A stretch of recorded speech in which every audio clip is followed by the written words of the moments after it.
All right. First off, I appreciate you doing this with me. Secondly, I don't waste people's time. Time is precious. It's precious to me. I know it's precious to you. And I just overall really thank you and appreciate you for sitting down doing this interview with me and Yeah. this update. We're going to start brand new. All right. Okay. Yeah. Name, age, and current living situation.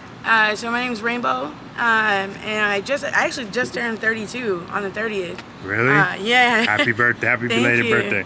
And my living situation is kind of complicated. Like, I stay out in Maricopa, so it's kind of hard, like, to find work and shit. And so, like, I stay out here, just to try to, like, get money and like, I bring it back as much as I can. So I just kind of, like, I bounce around and try to, like, like, I'm helping my friends out, and I try to help everybody, but I can't always help myself, so it does make it a little bit difficult, but I mean, I do what I can, so I mean, that's just where I'm at. Yeah, I definitely understand. Can you tell me a little about your journey? So, like, it's not my first time, like, being, like, kind of, like, I guess, like, transient. I was out there before with my ex-fiance. We are no longer together, and we actually, like, we did quite well, and, like, I had to separate for, like, a year, go to Maryland, where my family's at, and Wow, Maryland. then when we came back, we stayed together for a while, but I got Lyme disease for like 3 years, I'm sorry to and hear it's all that. good. It's all good. I'm back. I do have it for life, but and it's something that you get from a tick. It's not like something that you can get, like, from being out here or anything. Yeah, I that's got bit when crazy. I was a kid. Didn't even know it, and so, like, now it's just kind of like a everyday cycle, just trying to figure out if I'm gonna be all right. But this time around, like, it's just me, and I just kind of, like I said, I just kind of try to do what I can. I was looking for work out in Maricopa, but it just wasn't really working out. Because I don't know if you know anything about Maricopa, but it's not exactly like you gotta already be established to be out there. You can't be, 100%, like, I trying, agree, yeah. So, like, trying to come up isn't the best move to be out there. You 100%, can't, I like, they're agree trying to with make you. it more kid friendly and everything, but it's not quite there yet. So being out here, it's like, this is where I know people. This is where I know I can get jobs and stuff. So I do, Kind like, of Shift booming Smart. out here. Yeah, Yeah. like, I do Shift Smart and some Okay. other stuff, and Yeah. a lot of gig work. So I kind of make that work for me. Man, that's amazing. You just said Maryland. That's far away. Hell yeah. Like I said last time, probably when we did an interview, 90% of the people that I interview are not from Arizona. Yeah. Why do you think that is? Is it just the weather out here, or, like you said, Maricopa's just back when I was hearing about Maricopa, it was a wide open city. What do you call those? Old people places. Yeah, like the old people place, just didn't really have that many young kids out there. Yeah. And like you said, it takes, you have to be kind of doing good already to be well established in that area. Yeah, like, so I think that there's a lot of people who come here, like, just for the weather. They're thinking that their lives are going to be better because it's cheaper out here. Yeah. And it usually is, but then there's usually something that goes wrong, like, in their life. Like, maybe they were already doing drugs or something, and their family was like, get the fuck out of here. Yeah. Or, just like, maybe they were doing all right, then they lost their job, and then one thing after another, so then they end up on the street. That, or you got a lot of people, like, there's that old saying that, you come here on vacation and you leave here on probation. Probation, there Yeah, it is. The old And it's- snowball effect. Yeah, so, like, it's hard to leave here sometimes when Yeah. you're on probation, especially certain kinds, because they don't want to let your ass go. 100%. So, and I think that's crazy, because, like, what do you mean you can't let somebody go home? I mean, Yeah. work with them. Like, they're showing up. Like, you might as well. 100%. So, I mean, there's that. Like, I've been here for 20-something years. Okay, so you're a So- transplant then. Yeah. You from here. Yeah, so so, I'm sorry I for that. mean- Yeah, you're definitely from here. Yeah, like, it's kind of like that whole, like, same old story. Like, I was growing up, and then eventually, like, I've been through 3 rehabs and stuff like that, and I don't want my mom to, like, pay for another one. So, like, I'm trying to do better, so I'm not Yeah. constantly, like, I'm not constantly fucking up. 100%. And, like, unfortunately right now she's actually not talking to me. I'm sorry to hear that. It's all good. It was just it's emotions, you know what I mean? Like, I do miss her a lot. I'm so sorry. It's all right. It was I'm an sorry. accident, you know? But I miss her. And I mean, I know we're gonna talk again, so like it's all good. That's awesome. Yeah, like working towards getting to that point. Yeah, like it was just an accident, and like her feelings are hurt. So I mean, I just gotta work on that. Yeah, I get it. I'm so sorry about that. You know, good. but I do get it because I've been in the same situation before. You know, I definitely know, and I definitely can sympathize with what you're going through right now. You know, I've been in the exact same situation. You know, you feel like you're kicked out, you know, just dead out on the street. You know, no one cares about you. You just feel like it's just you, and you kind of get to a point where you start hating everything, you know? So, or you feel like a lost soul. But there's a way out of it for you, especially, you know, talking to you, you know, and vibing with you. I could tell you're very articulate and smart, you know, so for you, this should just be a bump out on the road, you know, something that you can get through later on. Yeah, definitely, for sure.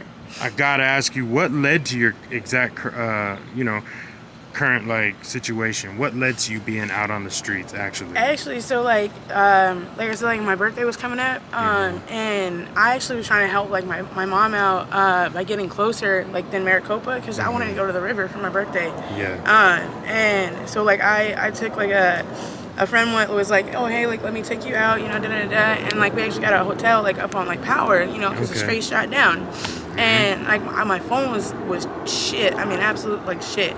And that because I had previously just gotten it stolen. So I mean, this thing was glitching out like all the time, and so like basically when my phone was glitching out, so was I, because I started having a panic attack. And that happens. Yeah, and then like my nana, low key, like she had actually gotten mad at me and kicked me out. Which I mean, like now technically I'm allowed to go back, you know, but I gotta be able to get back there. Yeah, so that's the hardest part, is being able to have the money to get back, because I mean it's not cheap to get back to Maricopa. 100%. You know, so it's like either I pay for a ride and like low key piss my nana off to the point where she might not let me back in the house anyways, or I just try to keep stacking up, and then eventually like I'll have just enough that I can get back there, because like low key I do miss my dog and my nana. Like my little dog, she's gonna be so happy to see me and shit. Like, I bet. And so yeah, like it's just kind of that bounce back. You know what I mean? Like it's been rough, but as soon as I get back, like I'm hoping that I got a job waiting for me back at my old job at Walmart. Because the assessment, I'm hoping the assessment will work. If not, I'm gonna just go in and do it there. And then hopefully everything will just keep rolling from there. Gotta go through it to grow through it. Yeah, exactly. You understand? Gotta go through it to grow through it. Yeah, then like I got my homegrown and everything coming, which like we kind of think it's a funny story to tell, but she actually used to be my sponsor. Wow, yeah. And like, you know, That's and then like crazy. we caught each other at the Motel 6 one time, and so we just been strong ever since. But I just don't want to leave them on a low note, because you know she's got her mom and shit out here, and then like she's got the cutest little like mini Frenchie, and dude, I'm telling you, I call her Stink. It's like she low-key like has a little smell to her, because like it's because of her skin problem, but she's the most adorable dog you've ever seen. Yeah, and dogs are like, you know, person's best friend. They definitely. do. They help a lot, and like that little dog loves me. I swear, like, because she's like, I don't know who else gives me this much attention. Yeah, that's how dogs are. They Yeah. can totally sense when somebody is real, and there's depth to a person. Yeah, That's what I love so about I love animals. to hang out with her and shit. So but I just want to make sure that they're taken care of, you know, in a better spot before. Man, you're a great friend. Thank It's hard you. to find people like that. Thank you. Is there a particular experience you've had while homeless that stands out? Something that stands out, you know? Like when you say stands out, like I don't know, people. So a lot of people say things like, you know, they have to walk too much all the time. Things like people steal from them. You know, I always ask people things like that. Why would another person who's in the same situation or predicament you're in steal someone's credentials? And what I mean by credentials is like your ID, social security card, things like that, you know, where they know it's going to be hard for you to get back. Yeah. I mean, Stuff because like like that. I think that there's programs and stuff out there that people know that like other people can go to. They'll be like, oh, it's all right. They'll be on their feet. Yeah. But like I've had a lot of shit stolen from me this time around. Like I was like supposed to be helping my homeboy's girl out, and then like she got all barred out, and like I bought myself a bong for my birthday, because I smoke weed. It helps with my Lyme disease and stuff. Of course. Yeah. And so I bought myself like this cute little like $15 bong. It was like it meant something to me, at that time. And like she broke it like on purpose, and she just trashed all my stuff. And then she took everything that was basically worth something. And then little by little, like every time I went like somewhere else, someone else stole from me even more. And I was just like literally all these clothes and stuff are brand new. Like everything, like not the bags necessarily, but the clothes and stuff in them. Yeah, definitely. Yeah, all of that is brand new. I didn't have it before, and it's just because like literally I had nothing, after a minute, because like everybody just steals, and so I don't get it. Yeah. I don't steal from people, like that's exactly what I think. Like I think, why would I steal from somebody that's already on the low? Like we're both struggling. Like why don't we? Why don't we just try to boost each other up? Like. I don't understand. So I mean, I can't really answer that question about why people steal, but I wish I could figure it out. Yeah, definitely. For real. So I gotta ask you, what keeps getting you through your times, versus what keeps getting you up every day, versus just succumbing to the situation and circumstance? My mom. Man, you're dope. I knew that was coming too. Yeah. Hey, great answer. Great answer. Very good. She's literally like. She showed me how to like be a good person and like how to grow up and like pay bills on time, and she kind of always like uses that as a reason. Go ahead. All right, it's okay. You're good. Sorry about You're that. Good. It happens. Yep, happens to the best of them. Butterfingers. No, Yeah, no, you're right. Yeah, but like she just showed me how to do all the good stuff. You know what I mean? And I mean I might have messed up, but like I know I can't let her down, and I can't let my Nana down either. I mean, I know I let a lot of people down if I just like let go, and just was like, fuck it, like I'm gonna just do drugs, and just let go. Like, I'm just gonna be homeless. You know what I mean? Like I know I'm better than this, and I don't mean to say like anybody is better than anybody. I just mean like we all have the potential to like do something better than to do something great. It just has to be pulled out of you. Exactly, and we have to have the opportunity to do that. And unfortunately, there's a lot of people who don't get that opportunity, or they don't take the time to seize that opportunity when it is given to them. Probably because they're so tired of just being like, oh yeah, it's gonna happen, and then it doesn't. And I get that, but like sometimes it's just hard to give up. Like I mean, I keep waking up every day, so I might as well keep trying, right? Man, the hell am I gonna do? Don't ever give up. Yeah. You got this. I gotta ask, what's been the hardest part about being homeless for you?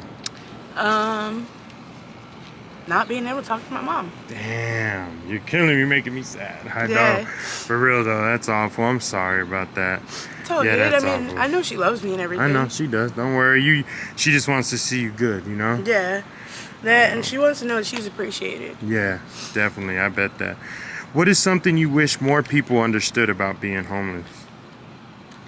More people. If people realize like how much that they like other people were hurting, and if they had the backbone to like ever, show their face around that person or whatever, that they would probably fight the fuck out of them. Yeah. Like I'm telling you right now, I got a list of people that I will, if I see them again, I'm gonna beat their ass for real. 100%. Like I'm not even playing. Like I got like last time I was over here, and I mean it was when right before it was. A little bit right before you talked to me, I actually broke my tibia. Oh no! I shattered it, and I couldn't walk or anything like that. I had all my stuff stolen from me, and I had my cat stolen from me. Yeah, that's. And when I tell you I'm gonna turn that girl's face into a cheese grater. Yeah. On this hot ass cement, I promise you. Yeah, I know. Yeah. She just playing though. We talking about video on that video game, Yeah. Like, but yeah, I get it. Like, yeah, I mean, I'm gonna just get into her like verbally. And just be like, yo, like. Why would you do that? Like, because I took care of her for a good long, period. And it was just like, that's just dirty. Yeah. So, I mean, it's just, she wouldn't like it if it was done to her. 100%. So I just don't get why she did it to me. Yeah, people do that out here. It's a cutthroat. Yeah. Essentially, it's real cutthroat out here. What are your hopes for the future? I know already, but so we can skip that. I already know. I don't want you to, And are there places or services that have been particularly helpful to you when you've been out here? Sort of. Like, yes and no. Like, I mean, like, there's places that you can take advantage of. Like, I know that there's a lot of places that they do, like like where they give you counseling and then they help you get on your feet Yeah. and like they'll give you like a job and a place to stay. Like Definitely. some of them are more permanent than others. And like I was actually just getting ready to like kind of look at a program like that, like because my nana's neighbor works for a place like that. And then all this just kind of happened. So I'm hoping that if anything, if I can't get back into Walmart, then you know, I can jump on that. I did have like a little card and stuff. There, I know if you go to like look up like St. Mary's Food Bank or whatever, Oh, yeah. they've got like some classes like that you can go and get your culinary degree. Okay. Or like certification, whatever it is. And then they have programs like that where you can get back in like on your feet and get clothes, you know, find a housing situation, stuff like that. Man, So, your mind's in the right direction. Keep staying focused like that. Yeah. And you'll be all right. I gotta ask. Excuse me. I gotta ask. What's a typical day look like for you? Honestly, that it's kind of like that's hard because I mean it just depends on where I'm at, you know, like. But typically, like, you know, I can wake up at any time. Sometimes I don't sleep, just because that's the way the cookie crumbles, you know. So I just keep on pushing. More times than not, I don't sleep.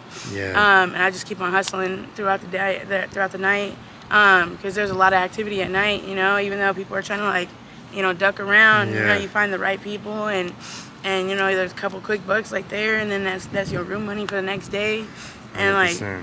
So I mean that's luckily like what I've been kind of doing is like I put some money away that I just can't touch, and then it's slowly becoming my ride home. Man, there you go. All right. And last but not least, do you have a Cash App, Venmo, or anything that you would like to shout out just in case someone feels sympathetic or compassionate towards your plight? You never know. Yeah, You never know. Yeah, You no, never I've know what happens. got a PayPal actually. Like I don't have Cash App or anything like that because Okay. they cut me out. Yeah. I didn't want to tell them what my transactions history Yeah. was doing, even though most of it was to my mom. Yeah. But my PayPal, it's R4KID 630 and then or at Gmail basically. I don't know the exact like little thing, but yeah, that's my email and it'll link right up in PayPal. Okay, there it is. Yeah. There. Awesome. Well, Thank you. you know, I want to thank you so much. This was an amazing interview. I learned a lot, and you were definitely emotional, and it got me emotional. You know, I had to. Yeah, I feel like I said. Excuse me. I feel a lot of people have forgot what it's like to be empathetic or compassionate towards, you know, the human. Yeah. And that's what I think this world has gotten to, and it's sad, you know. At the end of the day, anyone who's out here, to me, I feel like, I know they're someone's child. Yeah, And that's so exactly all the time. Yeah, like, at that's someone's kid. Yeah. Sometimes so it's in a bad way, though. Yeah, so at the very least, they could do is just be nice. You know, talk to somebody, Yeah. and that's what we're trying to do here, you know, and that's Yeah. it. And I want to thank you for this interview. I appreciate you, an update, should I say. Yeah. Thank you so much, and I'll see you next time. Yep, I'll see you. Hopefully Thank I'll you be so better. much. Yeah. All right, bye-bye. Woo!